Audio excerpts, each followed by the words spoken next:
Hello, everybody. This is Jake Stenziano, host of the Wheelbarrow Profits Podcast, here with my co-host, the multifamily mentor, the coach, the chef, the father of six, the best-selling author, the G-Daddy, Gino Barbaro. Gino, how's it going?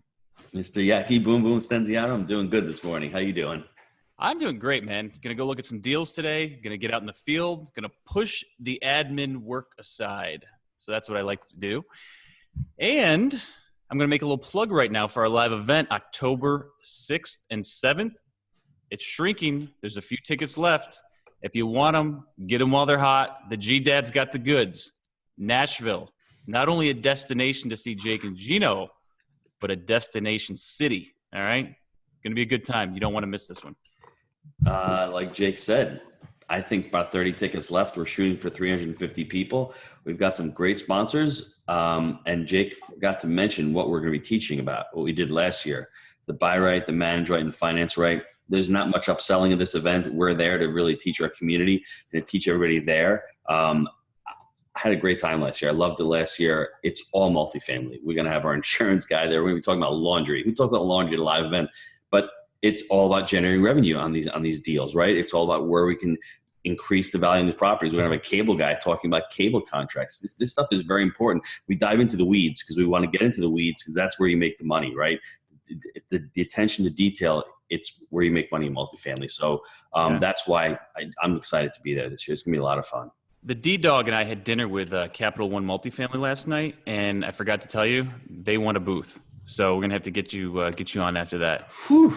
He's just killing these sponsors. So the great thing about it is sponsors are we have a self-directed IRA guy. We have an insurance. We have a community banker. We have Kim Taylor there, who's a syndication attorney. We have everybody in the realm. We have our property management team there. So it's all built out. It's all about the buying right. It's all about the managing right. And it's all about the finance right. Those three legs we focus on when we teach, and we're going to focus on that at the event. And today is all about the KK. Because today's guest is KK Singh, and he has been a successful business owner. He's owned numerous gas stations, convenience stores, laundromats, and 40 single-family rentals in Northeast Indiana. He's also invested in multifamily syndications. So without further ado, KK, Yes. Welcome to the show. Thank you very much. I'm thrilled to be here on your show today. And thanks very much. You're welcome. Hey, it is our pleasure. So you are a business madman here. You got so many different businesses. How did you get started, and what was the first business? Well, I came here in 2000 as a Microsoft certified system engineer. But immediately after that, I lost my job after 9/11, and I had some friends. They were in the gas station business. So I landed in the gas station business. And since then, for 15 years continuously, I kept on increasing my business, buying more gas stations over these about 15 years. Wow. So what do you like about the gas station business? Well, first I worked at the gas station. Mm-hmm. So I knew the in and out of the gas station. After about 6 months working at the gas station, I partnered with my friend and started, because this is the only thing I knew out of my computer job. And my friends they helped me, and I got into the gas station business with partnership with them. I ran the gas station. They invested in the gas station. I didn't have much money to invest. So how was that feeling about coming here and losing a job? How did you feel? How did that make you feel? Well, I had done several other stuff in India. I wasn't, because in India, there's not too many computer jobs. Mm-hmm. So it didn't hurt me too much, because on the other side, I went into the business. Mm-hmm. So did you like business? Was business a natural thing for you, or was it hard for you coming out from the W-2 environment? Well, no, it didn't take me too long to adjust. So, and after that, I never thought of going back to the W-2. Sounds about right. When you came over here, did you come with family? Were you by yourself, or? No, I came with the family. And what did the family say when you lost the job? Well, my wife was worried about the job, and I knew I could be successful because I had business in India and I had the entrepreneurship. and I knew that I will be successful in the business. And when you got into the gas station, you started buying gas stations. When was the first time you bought your first rental property? Well, I bought my rental property after 15 years starting with the gas station business. So it was just 3 years ago. Wow. And Okay. it wasn't one property. I bought 33. Yeah. That's the way to do it. Uh-huh. Yeah. So which business do you like better, gas stations or real estate? Well, I am full-time real estate guy now. Oh. So I do have the gas stations. I have a laundromat too. But when we bought these properties, I started managing to learn. Mm-hmm. And since then, we haven't looked back. And I used to run a gas station as well as manage these 33 houses. Mm-hmm. But I quit doing that. I handed it over to my partners, and I started full time in the real estate in 2015. So KK, how was that transition? Because you sound like a guy who's like, Jake, I'm gonna do this, I'm gonna do that. Sounds just like it. Take control of everything. I mean, how was it for you to be able to build systems up and to get team members on and to start building this, I guess, the network you need to be able to hand it off? How was that? Well, all this happened accidentally Mm-hmm. at the church. I'm a kind of a landlord by accident Mm-hmm. because we at the church we have a member who's like he was 82 years old. He wanted to retire, Mm-hmm. and he walked up to me during the break and he said, I want to sell you my 33 houses. I never thought that I'm going to be in the real estate business and never be a landlord. But he just insisted me. He said he's going to give me a good deal. He's going to help me for a year, and I don't have to pay any money to him. And I need to sign up for this church. Wow. So how did that come about? I mean, that's what we call a pocket listing, right, Jake? That's an off market deal. I don't know. I've never heard this before. That's called good peeps. All right. That's pretty sweet. because he had sold these properties before he couldn't get the financing. And he was desperate to get out because he was 82 already. And his children refused to take these properties. They said, go ahead and sell them and enjoy. Wow. And he thought, because he knew I was successful and he thought we'll be able to close. And he offered me a good deal. And after one day, I called him back and said, okay, I'm ready. I'm ready to take.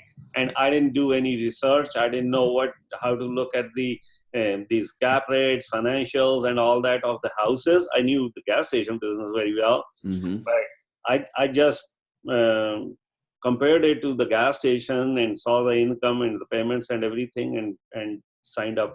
At the end of the day, it's income versus expenses, right, G-Dad? Yeah. So, I mean, there's so many questions. I want to unpack this because he's got KK has the classic example of a mom and pop seller right there. Not one house. He has 33 houses. They all come in same size, different sizes, right, Jake? Different flavors, but it's all about motivation. It's all about putting yourself out there. KK, can you talk about a little bit of the financials? Like you say, is it money, no money down? Was he holding paper on this deal? How did this deal finally end up closing? This is a very honest man. He has been in 40 years. He didn't lie anything to us, and we just trusted him as a member. We trusted him, whatever he told, and I didn't even look at the financials.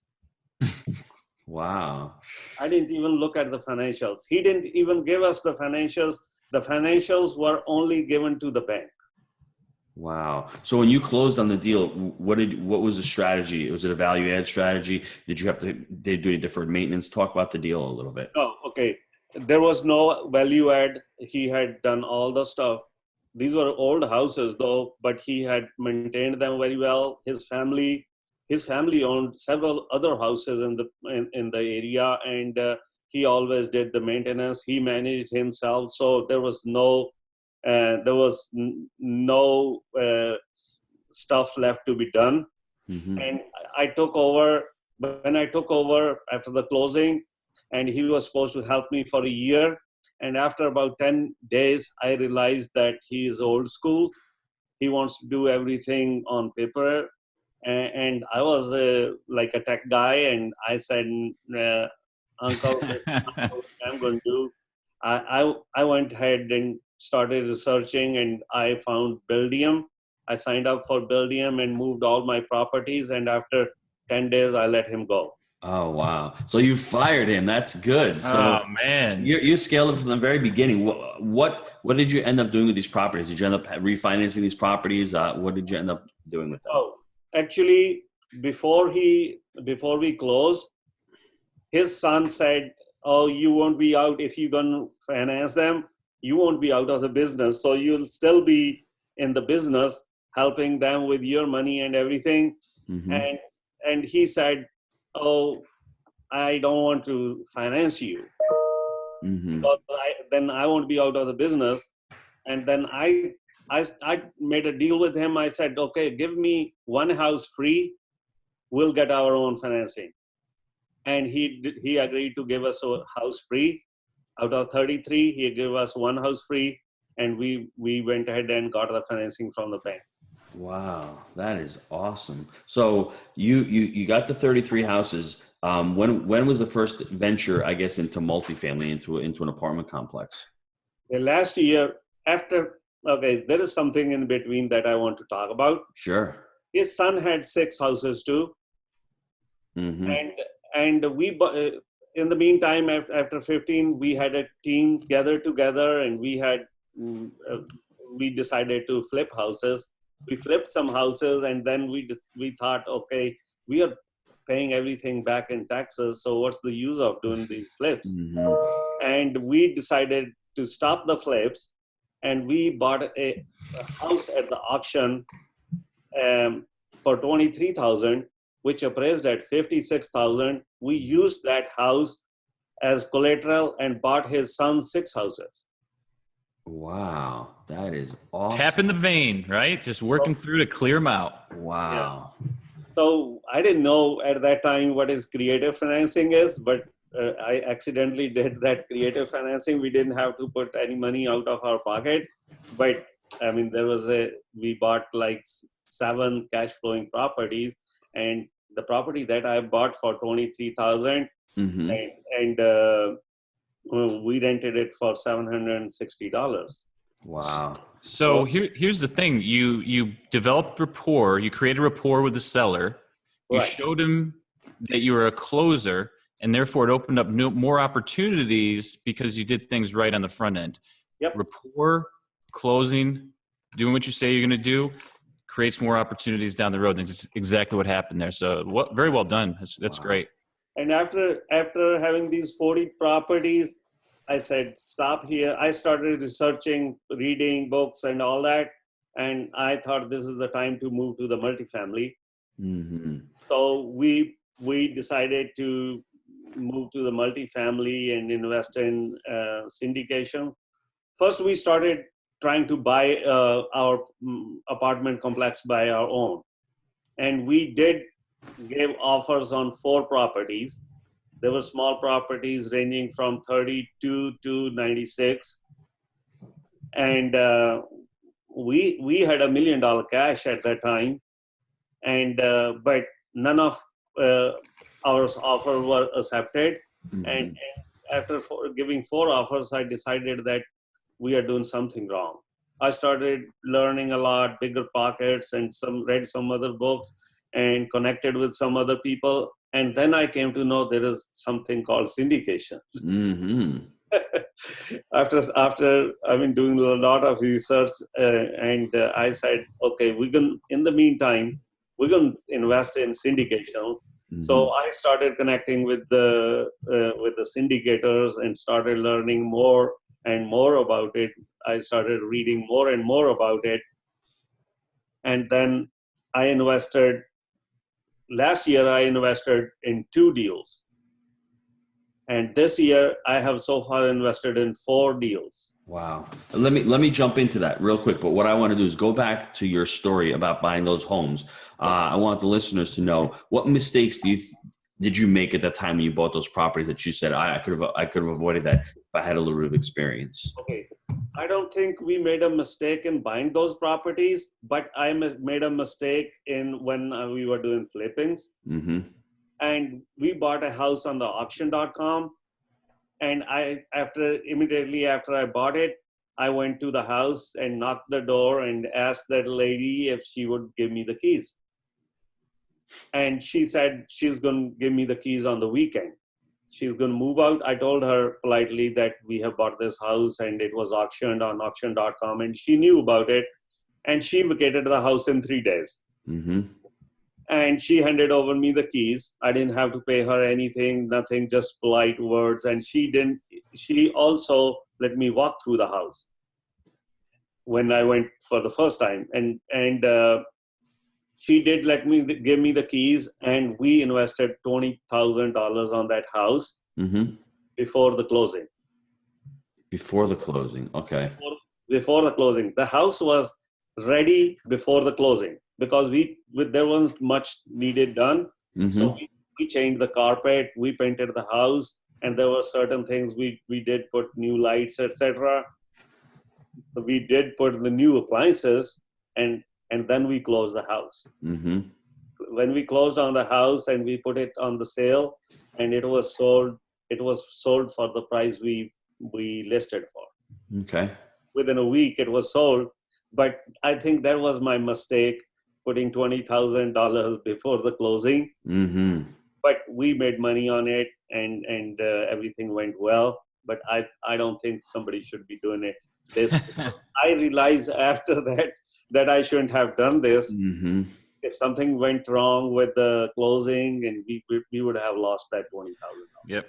So why did you get out of the flipping business real quick? Well, because of our gas station business, we were already on the higher income tax slabs. So we ended up paying a lot of money out of the flipping business. So we decided not to.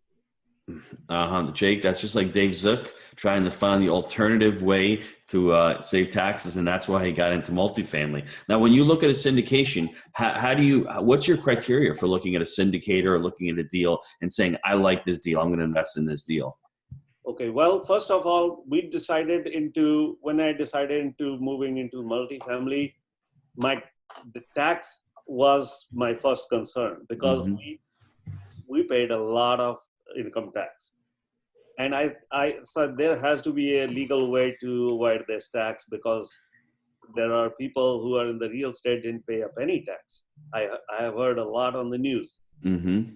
And I thought there has to be a way. So I started looking, and I came across, read several books, saw several blogs. I came across that the multifamily is a good way to avoid taxes. Mm-hmm. So I started reading about it. I created a strategy and a criteria to invest. Mm-hmm. So I have it in front of me on my other computer, and I always compare the deal with my criteria. If it doesn't meet my criteria, I pass. So share that criteria with us. What is it? Well, there are several things that I try to take a look at it. I try to take a look at the market. What market is it? And then even the parts of the town. So let's say I have several investment in Dallas. So then I look at the submarkets, and then I look at the property. Then I look at the returns on the and of course I look at the syndicator sponsors. I have contacts with several, and I invest in only B and C plus properties. I don't invest in D or A properties. And what kind of returns are you looking for? If you want to talk about the return metrics, what are you looking at? Okay, on my criteria, it says 8% preferred return, 18% IRR, at least 8% cash on cash. So that's good, Jake. I like that. But how did you find the syndicators? How did you go about making connections with the syndicators? Well, I have been active on the bigger pockets. Mm-hmm. That's where I found all my syndicators. Wow. Yeah, and I followed them. I read their articles, and I have met only one syndicator so far. and he's in Indianapolis, and I have invested with him too. And I have a LinkedIn account. That's where I look. And the most part, I started with Bigger Pockets and then followed them from there. Gotcha. And because on Bigger Pockets, you can see how people feel about them, what they think about them, and how active they are on the Bigger Pockets. And you can read their readings and blogs, and you can figure it out. Mm-hmm. So what do you look for in a syndicator? Well, I first of all, I look for a track record. Mm-hmm. How long they have been in the business, how many deals they have done, and then I look for do they have a skin in the game, or maybe they're playing with our money, the investors' money, or do they have their own money too? Mm-hmm. And experience, and I try to do value add from 5 to 7 years old. Jake, that sounds like us, Jake. Right? Maybe. We'll see. Well, we have yet to syndicate a deal. We've got a lot of units, and we're looking to get into syndication. We created a syndication company, and we don't have experience in syndication, but we're vertically integrated. I guess we check a lot of the boxes for you. So you're just in Indianapolis right now. Are you looking at any other cities or any other markets to syndicate deals? Yes. Yeah, we have like 4 in Dallas, Texas. Okay. And then we have 1 in Dayton, Ohio, and then 1 in Indianapolis. And I'm looking at 2 more. I have in my pipeline here in San Antonio, and 1 in Jacksonville, Florida. Wow, that's great. Those are all really booming markets. As far as going long term, are you going to buy yourself, or are you going to just stick to syndicating deals? Well, I am paving the way for my son. He's going to Kelley School of Business in Indianapolis, and he has interest in real estate. So I'm trying to pave the way. He doesn't like the gas station business. I mean, I have partners in the gas station business, so he doesn't have to go to the gas station business, but he likes this. So I'm trying to pave the way for him so that after he graduates, I would like to. I'm talking to some syndicators who are willing to take me on the GP side too. Okay. All right. I want to jump back to the gas station business. It's a tough business, right? A lot of hours, a lot of stress, it's a lot of risk also, isn't it? Correct. So that's why you're transitioning, and your son, it's the same thing as me, as my kids when I was in the restaurant business. I think they're very similar. A lot of hours. You're working when people don't want to work. You do make money, but you do pay high taxes. So I can see the transition. I think your son's being very wise to get into the real estate business. What is your best tip for someone who wants to go out and look at syndicators or syndicate a deal? Well, I did a lot of mistakes. My best advice to other people is to invest in themselves before they invest in something else.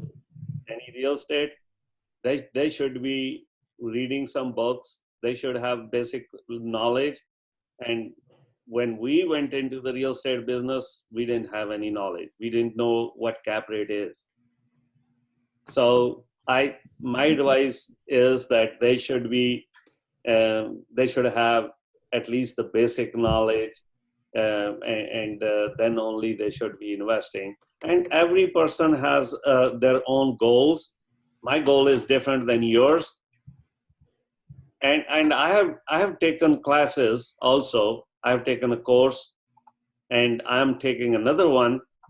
I mean, I'm not buying any property, but I'm still learning, and I'm investing in myself.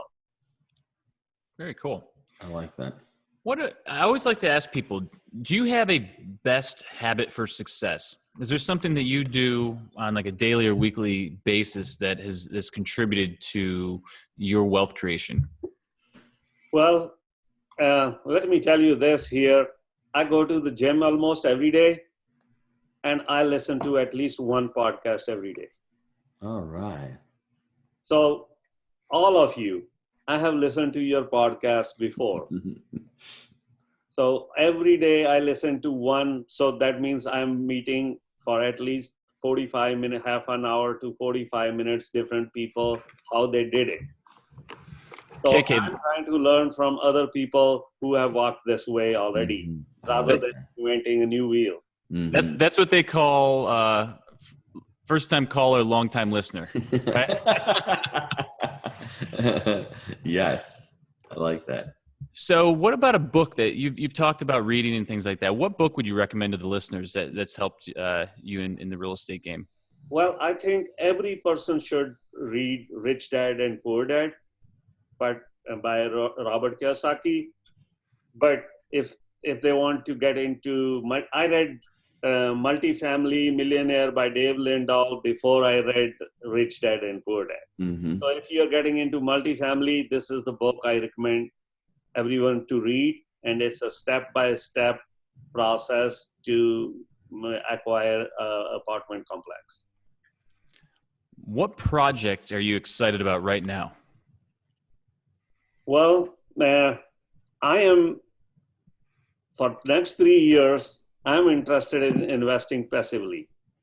And the asset type I on my list is the multifamily, self-storage, and mobile home park. But for now, I am investing only in multifamily.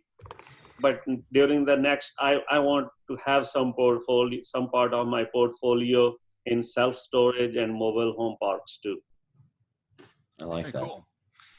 KK, I really appreciate the time today. I think it's a great story. It's very similar to Gino's, where you're getting your hands dirty in a different business and realize that you're being overtaxed, and there was a better way to be doing it. And now you're stepping back and kind of saying, you know what, I'm going completely passively, and you guys take over here. So very cool way to create that freedom for yourself. G-Dad, what you got?